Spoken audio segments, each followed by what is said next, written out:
Elias Toufexis is here, and this is his very first E3. How was it? You've been in a million video games. How is that possible? I know, it's because E3 is not really like an actor's place, right? It's more of a developer's place. So I never really got invited, but now I live in Los Angeles, so I figured, all right, what the hell, I'm gonna figure my way in, scam my way in. So I got people to get me a pass. I was not offered anything. I had to Of course not. I had to literally beg and plead to get passes to this thing just because I wanted to come. But then Ubisoft was cool, and they got me in to help promote their game, and so that's it.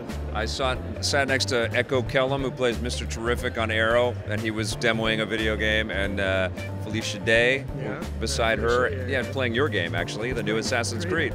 Yeah, and she was having a ball. I loved it, too. It's beautiful. They make a lot of them, though. Like, how do they make these things so fast and get them out to us so fast? What's really funny is that I get that question a lot. Did they go after Origins and start working on Odyssey? But the truth is, here's the funny, and this is a true story. I was working on this game, and then they said, oh, the Assassin's Creed premiere is going to be at E3. But this was last year. And I said, oh, that's fast, man. We got, what, really? No, Assassin's Creed Origin. It's a completely other game. So they work on these games simultaneously. Yeah. So they were announcing Origins last year when we were still in the throes of doing Odyssey. Oh, wow. And I'm sure, I don't know, but I'm sure they're doing something else while this one's coming out. So I have no idea. And you have Greek heritage. I do. Elias Toufexis. Was that part of it? Was it they wanted some authenticity, some sort of Greek roots in there? Absolutely, because they, if you looked at the cast breakdown, every actor was a Toufexis, Anonakis.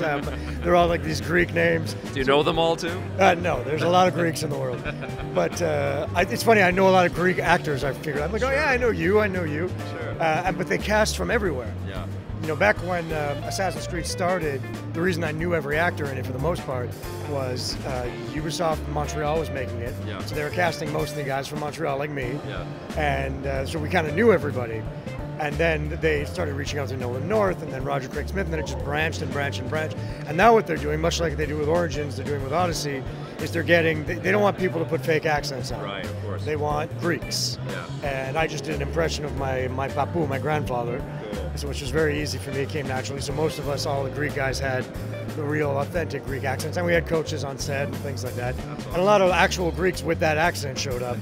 So they're really doing their due diligence on getting those characters and accents correct. It's such a perfect setting. It's almost surprising. I mean, so was the ancient Egypt too. You know, there's these moments in the Assassin's Creed lineage where it's like, of course, this has got to happen. Yeah. Are you in other video games that you're showing off here that you can talk about, or I know you're always working on things. Yeah, it's very frustrating actually, because this is the truth. I'll walk by, I'll see the big Assassin's Creed sign, and then right next to it, I'm like, oh, I'm in that, can't say. I'm in that, not allowed talking about it. I'm literally in not that many, maybe 4 or 5 games here. Oh, wow. Various degrees of size for the part, but I can't, they don't let you talk about it until they're forced to, when everybody realizes it's me already, and they have no choice. Where we begin does not define who we will become. What have you been doing at E3, and what are your thoughts? This is your very first one.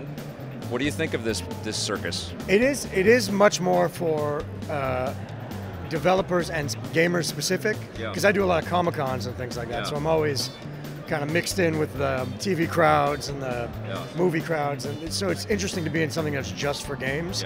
And there's less cosplay, which is what I'm not used to. I'm used to walking around here dodging every it's only the second year that the public's been allowed. Is it? Well, that explains it. Yeah, and so I think we'll start to see more and more cosplay as that starts to happen. Yeah, maybe. I like the idea that they're letting gamers in now and to play the games. You should have seen the lineup for Odyssey. It was like a Ubisoft symbol. It just kept going in a circle.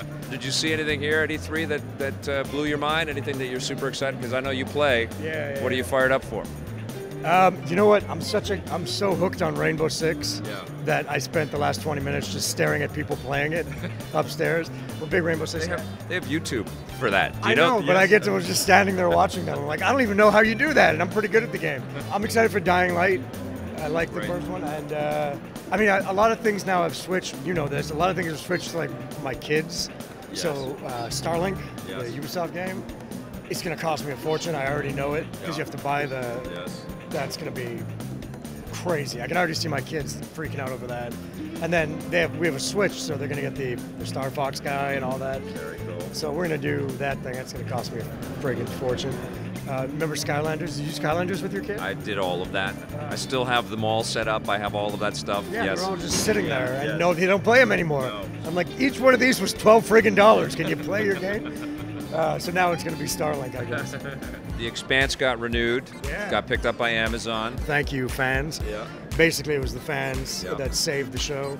And Amazon, of course, Jeff Bezos. I don't know what I'm doing next year in it, but I know that I'll be in it in some way. And then I'm on another show on Amazon, but I don't want to say it. Just look out for it. I'll be on 2 shows on Amazon by the fall. Actually, I don't know when Expanse is airing, so next year, 2 shows on Amazon. Do you want to tell people when the next Deus Ex game's coming out? Now's your chance. We're at E3. I know. World exclusive. I wish, yeah, world exclusive. The world exclusive is, I wish I know. I'm literally the last person they'll tell. They'll tell everybody, and then they'll be, oh, by the way, we need you to come back and do your growly voice thing. And that's it. That was the last person to know last time, too. That's awesome. So, hopefully, I mean, I heard that David came out and said, look, it's not dead. They're just focused. Said it on our show. You said it on your show? Yes, well, there you you go. Yeah. So it's not dead as far as I know. Yeah. But I haven't heard anything about it actually gearing up yet. Again, it could be, but they wouldn't tell me until they're ready for me. Awesome.